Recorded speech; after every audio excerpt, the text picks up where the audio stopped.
Hello everyone, welcome to the Desktop Central training session. First of all, I'd like to thank all of you for taking out your precious time and attending this training session with us. Now, if you are able to hear my voice as well as view the presentation, please give me a confirmation in the chat box and then we'll be good to go. All right, so we have got a few confirmations. That's why we'll proceed ahead with our presentation. As for myself, I am Anshuman Hazarika. I'm a product specialist with ManageEngine Desktop Central, and I'll be your trainer for today. As you all know, this is a 7-week training series, and we are already in the 6th week, which deals with integrating Desktop Central with helpdesks. Now, by chance, if you have missed any of the previous sessions, whether it's patch management, software deployment, asset management, remote control, or configurations, feel free to go ahead and go to this URL, www.desktopcentral.com/training.html.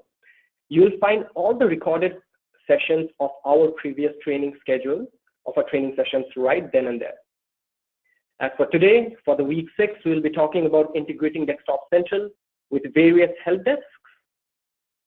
This will be the agenda for today's presentation. We'll briefly talk about the architecture as always, then we'll take you through the integration setup, and then we'll be covering some common issues. Now, as you all know, that this training session is designed on a problem and solution approach.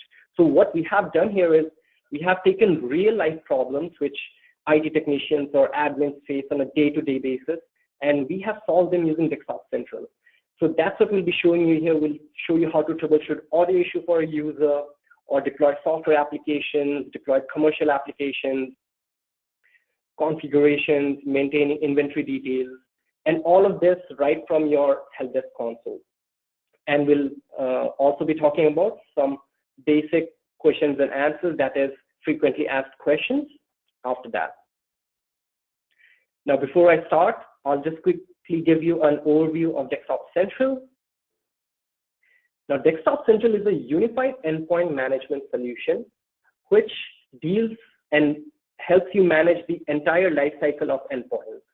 Now, these endpoints can be your laptops, your desktops, smartphones, tablets, and point-of-sale devices. Now, if you are using a traditional client management solution, you can face many hiccups when you're trying to manage all these modern devices, especially if these devices are outside of your network's purview. But if you're using a unified endpoint management solution such as Desktop Central, it becomes really easy. You can seamlessly manage all of those devices.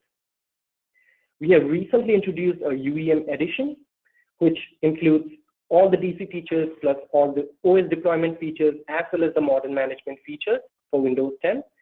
And it also provides you all the MDM features. So please go to our Desktop Central website to know more about this UEM edition.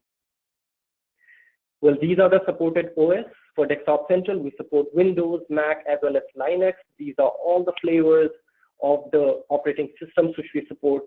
And I'm 100% sure we will cover almost all of your supporting systems. Now, before I tell you how to integrate Desktop Central with helpdesk, I'll tell you why you should integrate in the first place. These are few benefits of integrating a UEM solution or unified endpoint management solution like Desktop Central with your helpdesk. It will help you empower your IT technicians and improve customer engagement. How? Well, you'll be able to solve tickets at lightning speed. You'll be able to troubleshoot issues, and you'll be able to meet your SLAs faster than ever.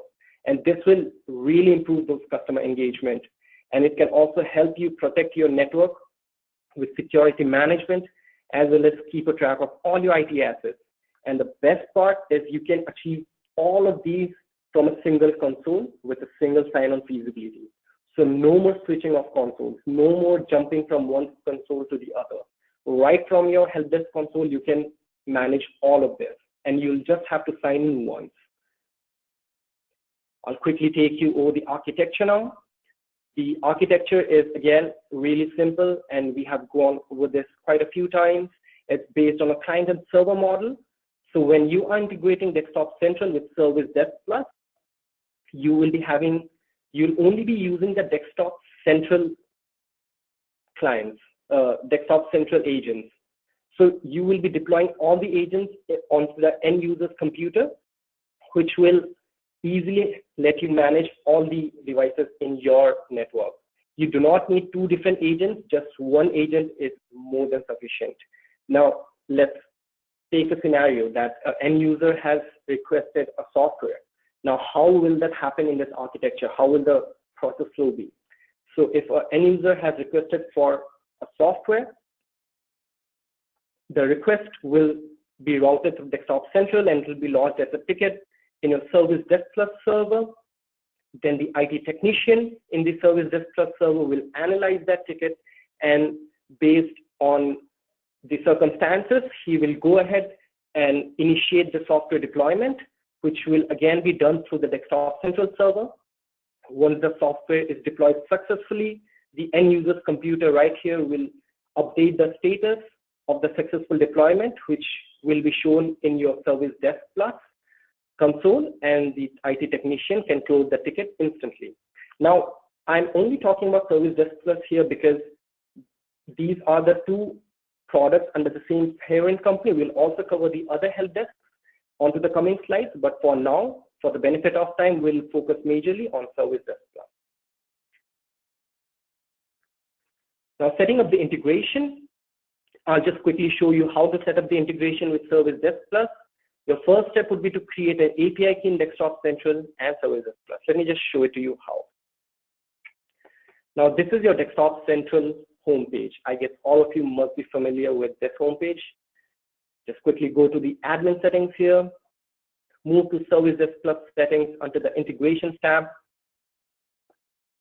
Then right here, you will have to put in your ServiceDesk Plus IP address, the port number, the communication protocol, and then click on generate. Then once this is here, you have the option to set an expiry date on your API as well if you want to keep track of your IT technicians. But for now, I'll just select the never expire option, and then I'll generate an API key, which I will select, and I will copy, and I can close down this window. Then I will paste that key right here in this section, and I'll click on next, which will take us to step number 2, features to be integrated. So in this section, we will choose all the features which we want to integrate with ServiceDesk Plus. So here, as if you scroll down, you will be able to see all the features, all the asset data of mobile devices, configurations, remote control, help desk ticketing, and so many features. So we want all of these. So all of these are pre-selected. We'll just go ahead and click on save. All right, step 1 is done. Now we will generate another API key. So go to the admin section again. First, we went to ServiceDesk Plus settings. Now we will go here under the API key generation. Once you click here, you will see an option here called regenerate.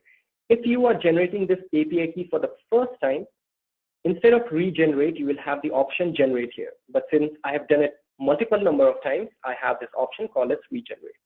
So I'll just quickly click here. This new API key is generated. I will copy this key. And folks, do not forget to click on save after generating the API key. So I click on save. This is done. Now go to your ServiceDesk Plus console. This is your ServiceDesk Plus console. I guess if you are using ServiceDesk Plus, you must be aware the ins and outs of this console. Just go to the admin section right here. Scroll down and go to the integrations bar. Under integrations, select the Desktop Central option. You'll have to give your Desktop Central server name, the server port, the protocol settings, and under the API key, just paste the new API key and click on test, connection, and save. Once that is done, you will get 3 tick marks, as you can see right here. That means you have successfully integrated your Desktop Central server with your ServiceDesk Plus server. Now you have some basic request templates also, which you can click here and update. I have selected this for all roles and all templates. So you can go ahead and select all of these as well. And now we are done. You can also access to your SDP console right from your Desktop Central console by clicking here.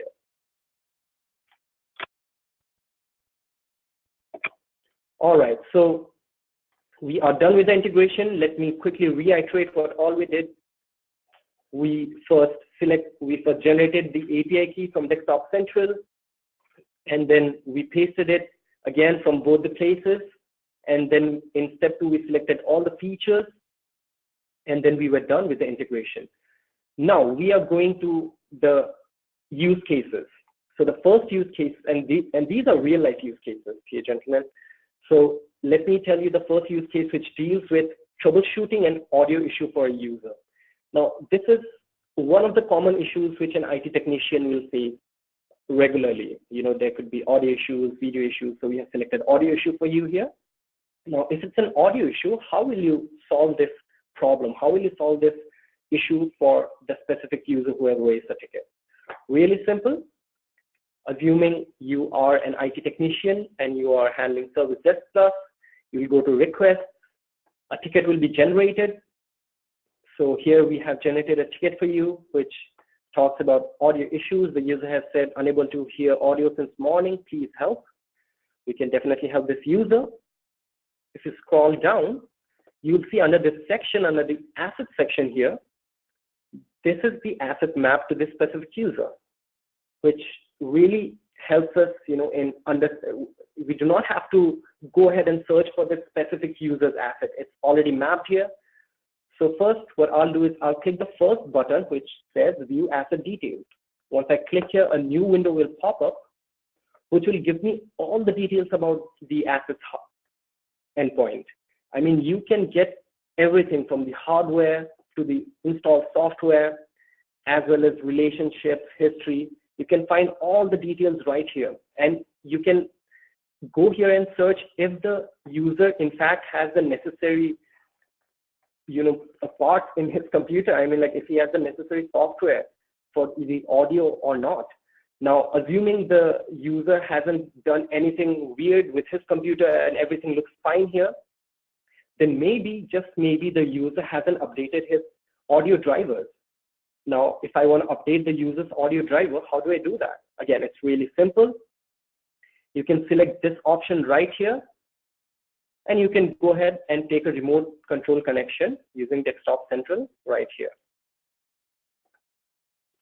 You can click on Test, or rather Audio Troubleshooting. You'll have to provide a message while you're taking a remote control connection. And voila, we are now controlling the end user's computer. Now, if you notice here, we have several options. Let's start with this. You can talk to the user, and you can tell him, you can ask him what is the issue. And it will be shown in the user's chat. So you can initiate a chat with the user directly. You can initiate a voice call with the user or a video call to understand the issue in depth. And then you can go ahead and you can blacken the monitor if you are putting some, you know, sensitive information while troubleshooting. You can disable their input as well if you do not want them to be fiddling around while you are troubleshooting their computer. But for now, what we'll do is we'll pop up the device manager so that we can update their audio drivers. So we'll go ahead and click on the user's update driver. And here, as you can see, I can easily and quickly update their driver software right from this option here. Now, assuming we have updated the driver, sometimes what happens when you make updates in a computer, a restart or a rebooting of computer is necessary. Now, you can actually achieve all of that right from here as well. You have this power options where you can reboot the computer. And the most interesting part is if you reboot the computer from this remote control session, once the computer reboots, you will connect in the same session again. So you do not have to go back and initiate the remote connection all over again. You can just click on reboot here, the end user's computer reboots, and then it comes and connects in the same remote connection. I mean, that's really cool. And You have several admin tasks. You can clean up their desk, or you can configure the desk cleanup. You have so many options right here. You have firewall option, services, registry. There's just so much which you can do from here. All right, so we are done with the remote connection. We'll go ahead and close this. I'll leave this page. Now, once you close this session, you will get this pop-up. Now here you can add a resolution saying updated and uses audio driver. Now once you save this, in case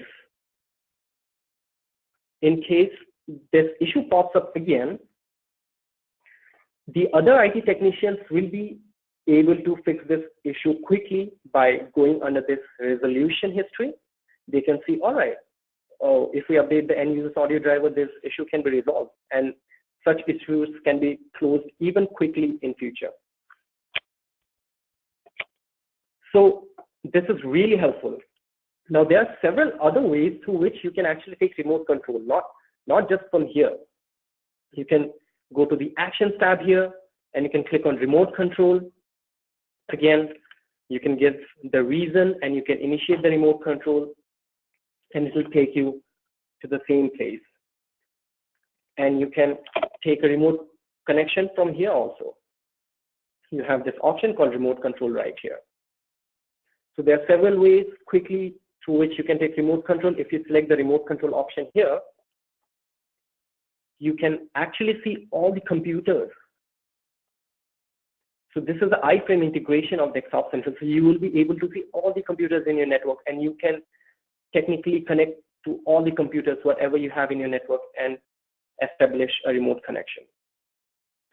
All right, so since we have solved this issue pretty quickly, we'll jump to the next use case, which says initiating software installation when a request is raised in SDP. Now, software installation requests are one of the most common requests in any IT help desk. Trust me, folks, it's one of those requests which IT technicians face day in and day out. End users want some or the other kind of software, and a ticket is raised. So how do you solve this issue? How do you quickly troubleshoot? It's really easy. First, we'll just go to the request section here. Now say there is a request for MS Office and this ticket. Now, how do we do that? We just go to Actions, and there is this option called Install and Uninstall Software. See, it's really simple. You go here and you find these specific software, MS Office. You can go ahead. You can select the specific computer. You can go ahead and deploy the software. You're good to go. In fact, you can even deploy software right through this option. If you go and select the software packages right here, this will take you to all the packages which are present there in your Desktop Central solution. In fact, Desktop Central also provides you the template section for deploying software. I guess this whole part has been covered under the software deployment section. So if you want to know more about deploying software through this, please revisit the video on software deployment, and you will be able to understand this section better. But through this request, through this function, you will be able to deploy software at the click of a button. It's literally at a click of a button. All right, so we'll move ahead to number 3 use case, getting lots of help desk requests to install business applications, how to automate and handle this situation. Now, we had one software request here, but assuming that you have thousands of employees in your organization and you are getting hundreds of software requests every day. Now you can't, individually click each and every request and then deploy software. So how do you handle that situation? Again, it's really simple. For that, you will have to go to the Desktop Central section and click on Software Deployment. And then you will have to go to this section called Self-Service Portal. So for the self-service portal, you can actually make custom groups, or you can deploy software to, or in fact, you can publish software to the entire network or to custom groups, and the end users will be able to install softwares without raising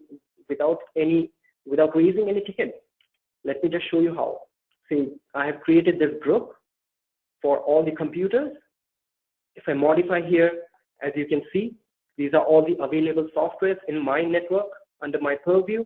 So I'll just go ahead and I can drag and drop it to this section on the right, and I can go ahead and save this option. You'll also have to quickly check the self-service portal settings, where all you want to show your self-service portal. I have put it in agent tray, in the desktop shortcut, as well as in the start menu.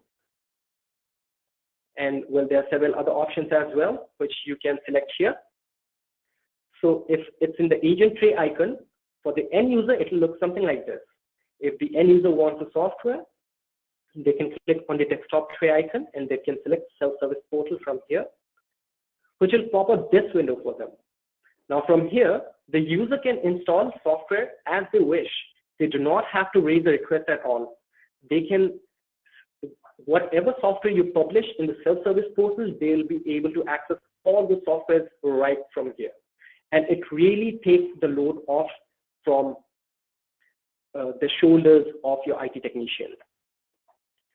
So this is how you will do and manage the self-service portal. Now, some of you must be wondering that, say, if I'm going to request and if I'm going to some ticket, how am I getting all these actions right here? So all these actually can be done through your service catalog section. So you can just go to the service catalog section, and you can scroll down. You have the software catalog section where you can add all these options for you. You can add new services, which will be shown there. Say, I have also created a service for self-service portal.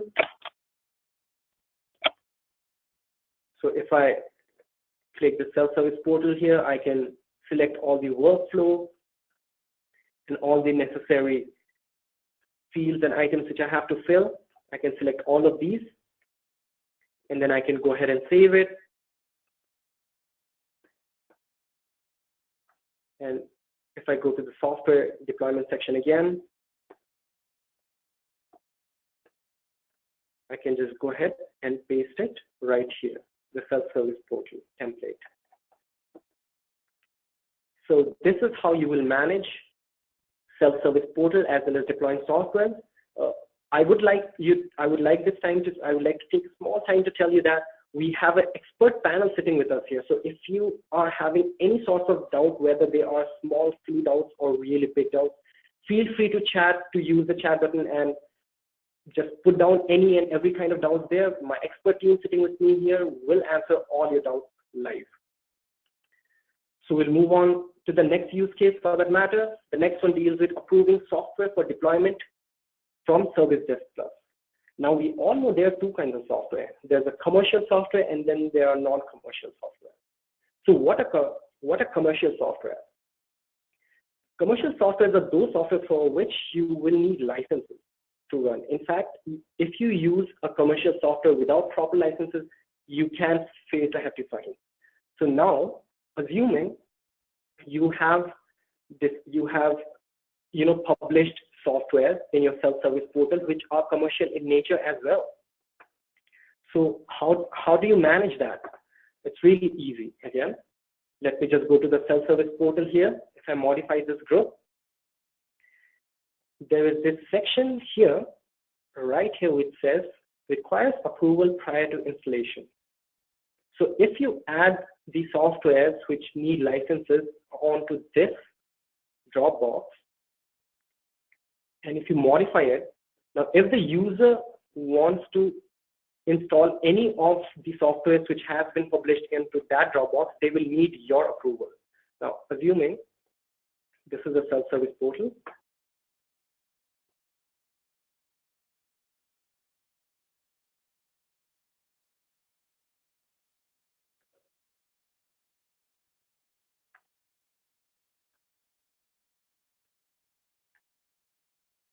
All right. Yeah, so this is a self-service portal here. Now, these are, MS Office is one of the softwares for which you need licenses.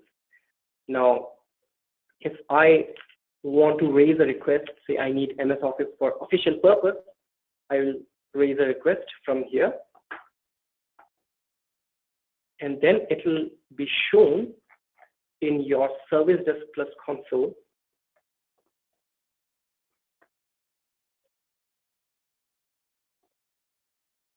Right here. So this way you can, approve them whether they need or they don't need the software. And based on your approval, the software will be deployed. You can select on approve, you can select on reject, you can give the comments on whether that approval or rejection is being taken place, and you can deploy the software right here. So that's how you will deal with commercial applications or software for which licenses are needed. Just quickly take you through the self-service approval workflow. The client computer or the end user, they raise a request, it routes through the DC server, it lodges as a ticket in SDP. The IT technician will then approve or disapprove the request. It will again be routed through the DC server, and if it is approved, the software will be installed automatically in the client computer. All right, moving to the next scenario or the next use case, how to deploy configuration templates right from your SDP console. Again, that's a really easy task. Say if you want to deploy configurations for any specific issue, you can easily do that through this section. Resolve requests using templates. You can deploy configurations such as defragging hard disks or securing USB. And then the computer name is selected, and then you can deploy the configuration just by clicking here.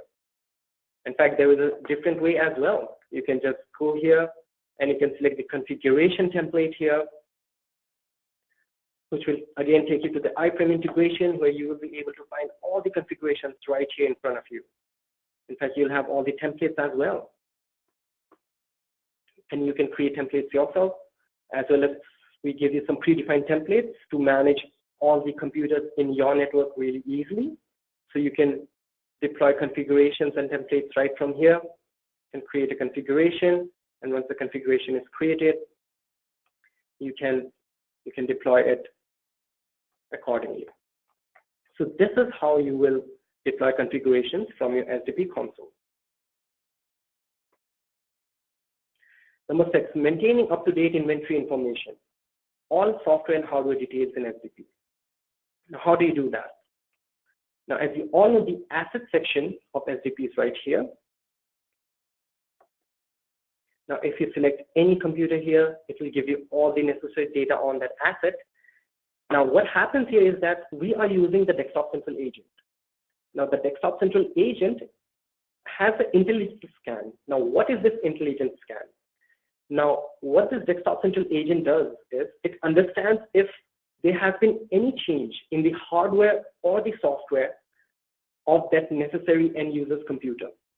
Say if the end user installed a new software, or if they added or removed the hardware, the Desktop Central agent will automatically find that, and they will update the real-time data right here. So you'll be able to find all the necessary data from here. And in fact, you can even go and generate reports on the same. Just go to Desktop Central, go to the report section, and then there are computer reports. You can generate reports on all computers, Windows Workstation. There are just so many reports which you can generate when it comes to your assets. So these are some features which can be extremely helpful for an IT technician. So that is how you will maintain up-to-date inventory information for all the software and hardware details in SDP. Now we'll quickly move on to the scenarios and solutions. Scenario number 1, I want to notify all users about the upcoming fire drill. How can I achieve this? Again, that's really simple. Say you are in your home panel of ServiceDesk Plus. You scroll down, there is this option called announcements. So you can go ahead and click here. You can give an announcement details such as fire drill, and there will be fire drill today, something similar, this kind, and you can select all the dates to which this announcement has to be seen. You can select all the people to which you want to show this announcement, and once you save this is how the announcement will look like in the end user's computer.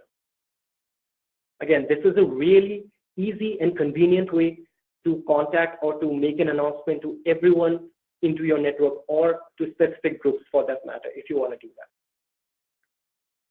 Scenario number 2 deals with, I want to get some clarification from the requester with regards to printer problem that he reported.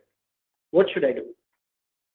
So what we are asking here is, there's a user who raised a request for some printer problem which they are facing. Now we want to understand that problem in depth.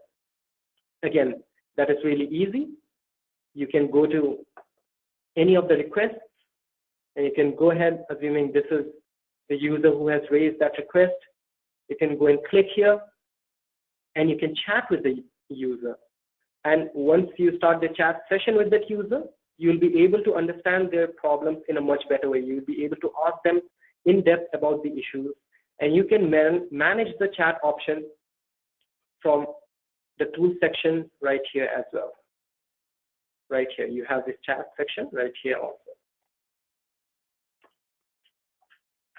Scenario number 3, to understand the problem better, I would want the users to attach a screenshot video of the problem.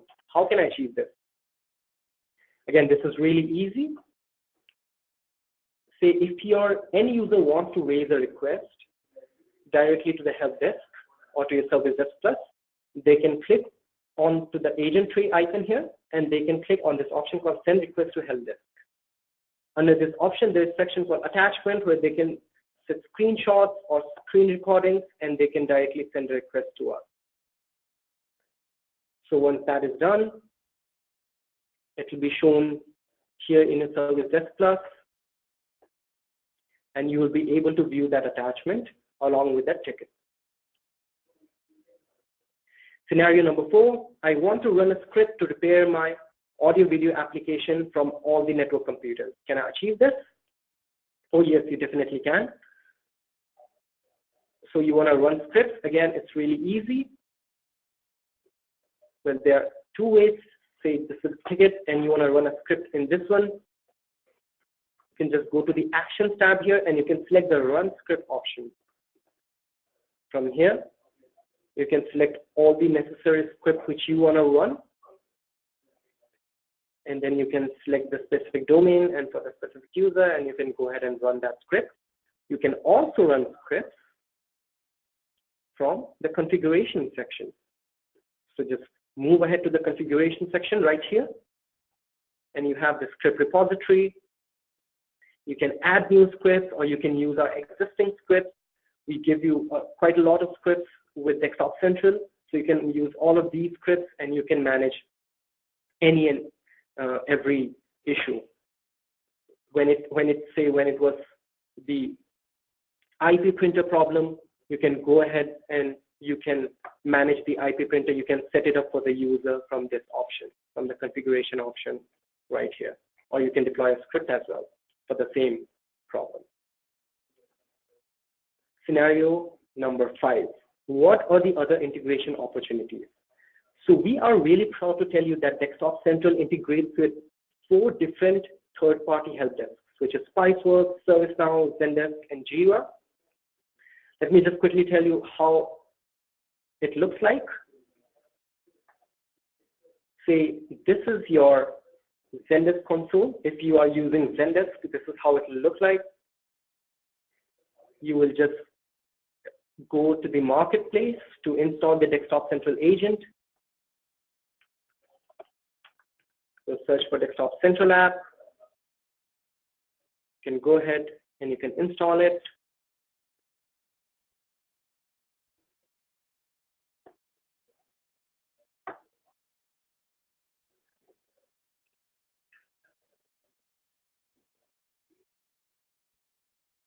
So once you have installed it from the app marketplace,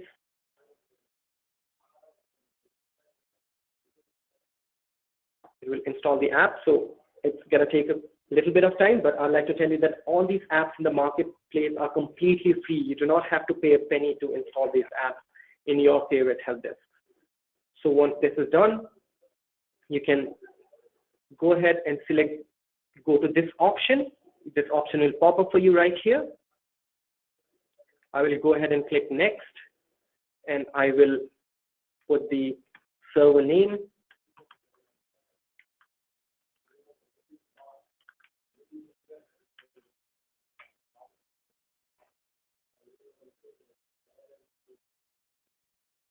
And voila, we are done. We are done configuring with Zendesk. It will tell you what all you can achieve through this installation, through this integration. We can go ahead and close it. And once the integration is successfully done, you'll be able to see all the associated users with Desktop Central right here. You can see the dashboard, the inventory dashboard from here, right from your Zendesk console. You can look at your patch dashboard, missing patches by severity, everything right here. All your computers. And you can even access the iframe of Desktop Central right from your Zendesk console. It's really easy and it's really seamlessly integrated. So assuming there's a ticket raised in your Zendesk,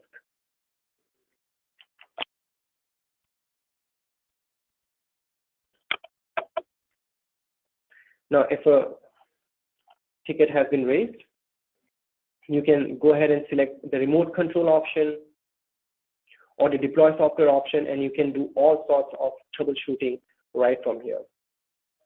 Similarly for Jira, if you have integrated Jira, say if you have some issue here, you can go ahead and you can control and troubleshoot all the issues. You have tools, remote control, deploy software. You can do all of this from right here. And you even have this Desktop Central section here, which will again take you to the iframe integration. You can go to the configurations template. You can go to inventory, and you can manage all of your network right from your help desk console. That is your Jira Service Desk console. Similarly for Spiceworks, you have all the options right here. And for Spiceworks, you can get the options here. So this is how you will be able to, integrate with all these other help desks.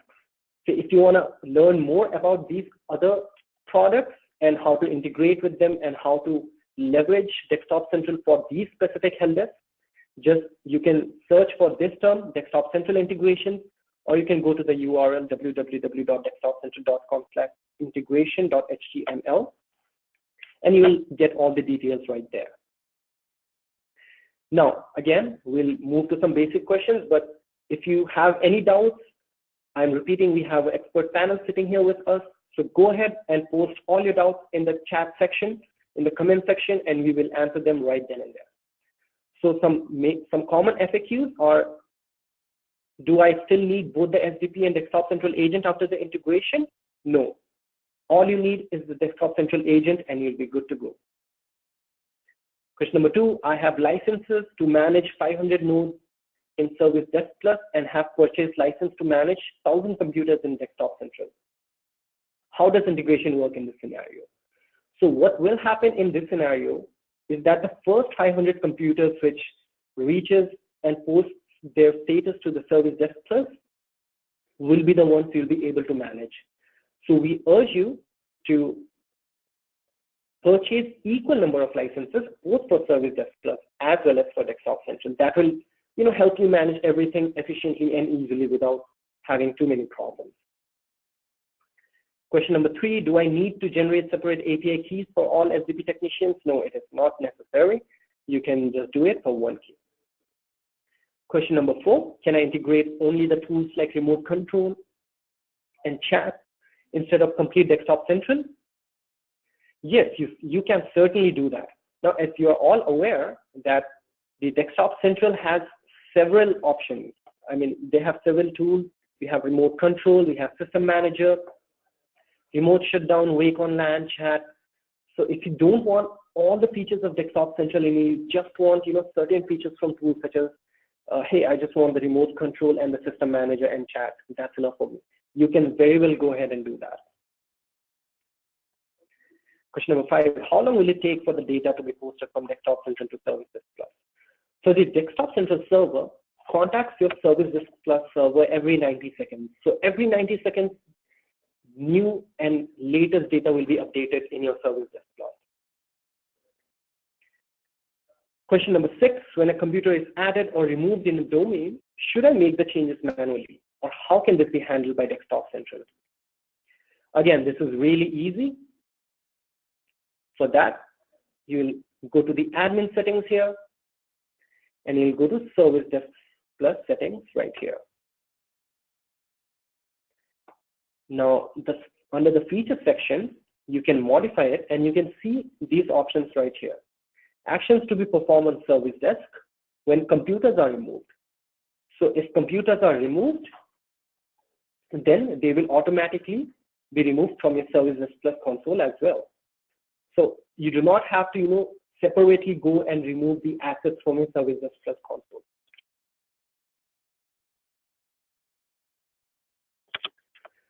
You can go ahead and, just select this function, and once a computer is removed from Desktop Central, it will automatically be removed from your SAP console as well. Question number 7, will this integration help me to patch computers from ServiceDesk Plus? Yes, it certainly will. Let me just show you how. You can go to the patch management option here. You have all the options. You can install patch, install service packs. You can automate patch deployment. You can view configurations. You can see all the applicable patches, missing patches, install patches. You can view healthy systems. Let me just show it to you. You can see the health of the systems. There are 22 healthy systems. There are four vulnerable systems. And there are 2 highly vulnerable systems right here. And then if I go to the patches section,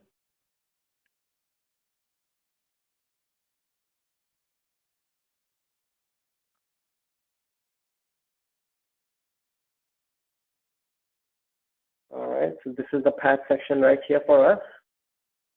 If you scroll down, you can get everything, the whole summary of your computer right here. You can see the network status, the system health graph, the missing patches by severity, all of the summary right from this dashboard here. And you can also automate patch deployment. I'll just quickly show you. If you go here and select the automate patch deployment section, you can select and automate these tasks. So you won't even have to worry whether patches are being deployed or not on a regular basis. You can just automate this task and everything will be taken care of. And just for you, I would like to quickly tell you a quick fact that last year Accenture found that the average cost of a malware attack for an organization was $2.4 million. I mean, that is a huge amount. In fact, last year ServiceNow also did a research, and they found that 48% of companies have already experienced a data breach within the last 2 years. And of all these breaches, the majority were from a known vulnerability for which a patch was already available. So we urge you people, please patch your computers. You do not want to be attacked by a malware or a ransomware and then face the consequences. So keep your computers patched up and keep your network safe. So we'll go to question number 8. Will this integration help me manage computers which are located in remote locations? Yes, Desktop Central can help you manage computers all over the world, regardless of them being inside or outside your network. With this, we come to an end of this training session. If you like this training, help us and rate us on a scale of 1 to 5. Spread a word for us on your social media platforms. As you all know, the next training is scheduled on 5th December, which talks about OS imaging and deployment. And if you'd like a personalized demo, we will be more than happy to give you one. You can go ahead and go to this option right here, desktopcentral.com/request-demo.html, or you can just tell us in chat also if you'd like a personal demo, and we can take it ahead from there. Thank you again so much for attending this session with me. Have a great day ahead.